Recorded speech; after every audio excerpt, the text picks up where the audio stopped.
बांग्लादेश में कारोबारी गतिविधियां लगभग थम सी गई हैं। टेक्सटाइल के साथ ही चमड़ा उद्योग की इकाइयों में 3 दिन की छुट्टी कर दी गई है। शहर के कारोबारियों का कहना है कि कानपुर चमड़ा कारोबार का बड़ा हब है। ऐसे में कंपनियां कानपुर को भी मौका दे सकती है। कारोबारियों की माने तो पिछले एक सप्ताह से लगभग 100 करोड़ रुपए मूल्य का माल बांग्लादेश की सीमा पर फंसा हुआ है। हालांकि कारोबारी आने वाले दिनों में इसे बड़े अवसर के रूप में भी देख रहे हैं। बांग्लादेश में बढ़ते संकट के बीच कानपुर के कारोबारियों ने 10 करोड़ रुपए के नए निर्यात ऑर्डर दिए हैं। 100 करोड़ रुपए के भेजे गए कंसाइनमेंट बांग्लादेश के बॉर्डर पर पहले से ही फंसे हुए हैं। आने वाला एक सप्ताह महत्वपूर्ण है। जानकारों का कहना है कि संकट बरकरार रहा तो निर्यात पर असर पड़ सकता है। संकट का दूसरा पहलू यह भी है कि बांग्लादेश का चमड़ा कारोबार कानपुर और देश प्रदेश के अन्य शहरों में शिफ्ट हो सकता है। बता दें, बांग्लादेश में कपड़े का बड़ा कारोबार तो है ही, चमड़े का कारोबार भी तेजी से बढ़ रहा है। जो ओवरऑल अगर हम काउंसिल के बिहाफ पे बात करते हैं तो बांग्लादेश से काऊ लेदर का काफ़ी इंपोर्ट है और स्प्लिट लेदर भी काफ़ी आती है। और यहाँ से एक्सपोर्ट जो है फुटवेयर कंपोनेंट, फुटवेयर का मटेरियल, लेदर बेल्ट और बेल्ट के कंपोनेंट्स बहुत जाते हैं। जो पिछले दिनों में बांग्लादेश में घटना घटित हुई है उससे वो सारा कारोबार ऑन होल्ड हो गया है। सारी चीज़ें जो हैं वो बिल्कुल साइलेंट मोड में आ गई हैं। तो अभी जब तक वहाँ पे स्टेबल गवर्नमेंट नहीं आती है तब तक ये कारोबार मुझे नहीं लगता कि शुरू होगा और इसमें एक समय लगेगा और समय लगने में यहाँ की प्रोडक्टिविटी हैम्पर होगी। नए निर्यात ऑर्डर रोके। Federation of Indian Export Organisation के संयोजक आलोक श्रीवास्तव ने दावा किया कि बांग्लादेश में बिगड़ती स्थिति के कारण कानपुर के व्यापारियों ने 10 करोड़ रुपए के नए निर्यात ऑर्डर रोक दिए हैं। पहले से फंसे हुए माल को देखते हुए यह कठोर निर्णय लेना पड़ा है। सोना मस्जिद, बोनापोल और पेट्रोपोल जैसी सीमा बिंदुओं पर हमारे व्यापारियों के माल फंसे हुए हैं। व्यापारियों की सबसे बड़ी चिंता भुगतान को लेकर है।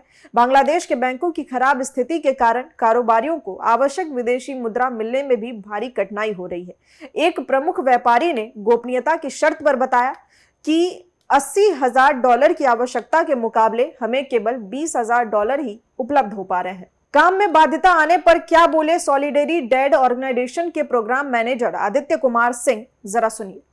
तो मुझे लगता है कि अभी जो बदलाव आया है वहाँ की सरकार में, तो हम लोग भी वेट कर रहे हैं कि एक स्थायी सरकार जब वहाँ होगी तो नए पोर्टफोलियो जो मिनिस्टर्स को मिलेंगे उनके साथ फिर से कम्युनिकेशन स्थापित होगा।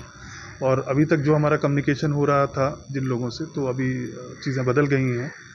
प्रोग्राम में एक ठहराव है क्योंकि वहाँ पर अभी चीज़ें सुचारू रूप से नहीं चल रही हैं। बट मुझे उम्मीद है कि नई सरकार जो आएगी वो सिविल सोसाइटी को लेके या जिस तरह के फॉरेन फंडिंग के प्रोजेक्ट्स वहाँ चल रहे हैं कम्युनिटी को लेके, उसके ऊपर बहुत ज़्यादा वो सोचेंगे और जिससे उस देश में बदलाव आएगा और वहाँ की कम्युनिटी सशक्त होगी। कानपुर के व्यापारियों की बांग्लादेश में फैक्ट्रियां। इंडियन इंडस्ट्रीज एसोसिएशन के पूर्व राष्ट्रीय अध्यक्ष सुनील वैश्य ने स्थिति के एक अन्य पहलू पर प्रकाश डाला। उन्होंने बताया कि कई कानपुर के व्यापारियों की बांग्लादेश में फैक्ट्रियां और कार्यालय हैं। वे इस समय बेहद चिंतित हैं। हालांकि यह राहत की बात है कि औद्योगिक क्षेत्रों में स्थिति अपेक्षाकृत शांत है क्योंकि बांग्लादेश की सेना ने वहां नियंत्रण संभाल लिया है। एक तरफ जहां यह तत्काल व्यवसाय चुनौतियां पेश कर रहा है, वहीं दूसरी ओर यह भारतीय चमड़ा उद्योग को वैश्विक मंच पर अपनी स्थिति मजबूत करने का एक अनूठा अवसर भी प्रदान कर रहा है। आज जो सिचुएशन बांग्लादेश की है वो हमारे इंडिया के लिए तो काफ़ी उससे नुकसान हो रहा है। ऑलमोस्ट कानपुर और आसपास के क्षेत्र से हमारे यहाँ करीब 500 करोड़ रुपए का एक्सपोर्ट था।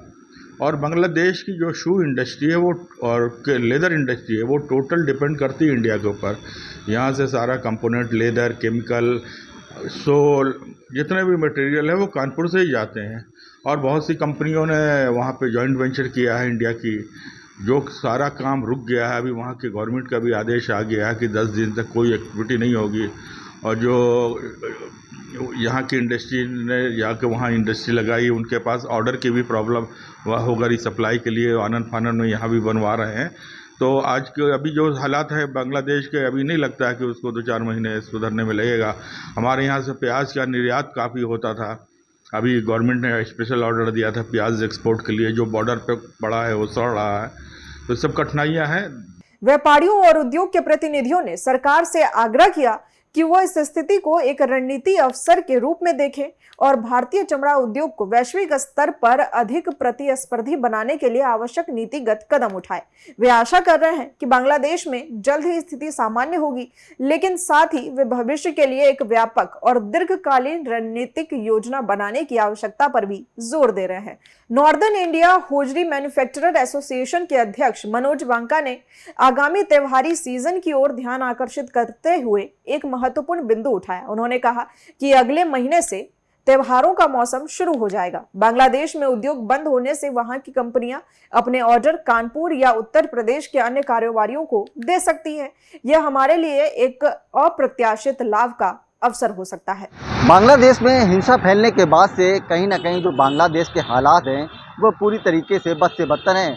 हालात ये है कि बांग्लादेश की प्रधानमंत्री शेख हसीना को भी बांग्लादेश से भागकर भारत में शरण लेनी पड़ी है।